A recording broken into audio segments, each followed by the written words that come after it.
বৃহস্পতিবার সিপিআইএম পশ্চিম ত্রিপুরা সম্মেলন অনুষ্ঠিত হয় মেলার মাঠ স্থিত ভানুকুর স্মৃতি ভবনে।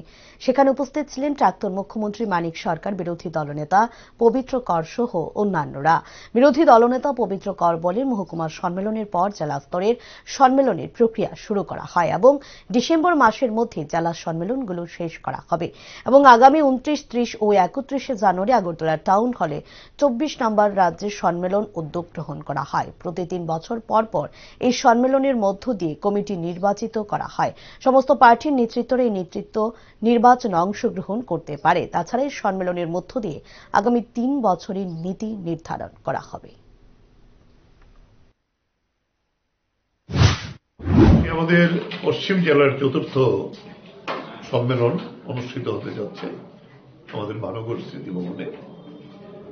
আমাদের মহকুমা স্তর পর্যন্ত সম্মেলনগুলো দুটো বাদে বাকি 22টা হয়ে গেছে। জেলা সম্মেলনের প্রক্রিয়া শুরু হয়েছে, খোয়াই প্রথম হয়েছে, এখন এর পরে এই পশ্চিম জেলা, এবং আগামী ডিসেম্বর মাসের মধ্যে আমাদের জেলা সম্মেলনগুলো শেষ হবে। আমাদের শাখা সম্মেলন, যেটাকে ব্রাঞ্চ আমরা বলি, লোকাল সম্মেলন পেরে মহকুমা সম্মেলন, জেলা সম্মেলন, এরপরে আগামী 29, 30, 31 জানুয়ারি আগরতলা টাউন হলে আমরা আমাদের রাজ্য সম্মেলন, 24তম রাজ্য সম্মেলন করার সিদ্ধান্ত নিয়েছি।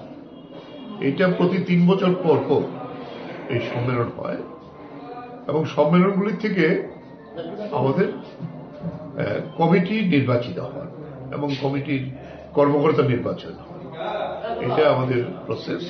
কমিউনিস্ট পার্টির, ভারতের কমিউনিস্ট পার্টি মার্ক্সবাদী এই ধারাকে বহন করে আমরা চলছি, যে যাতে সমস্ত পার্টি সদস্যরা এই নেতৃত্ব নির্বাচনে অংশগ্রহণ করতে পারেন।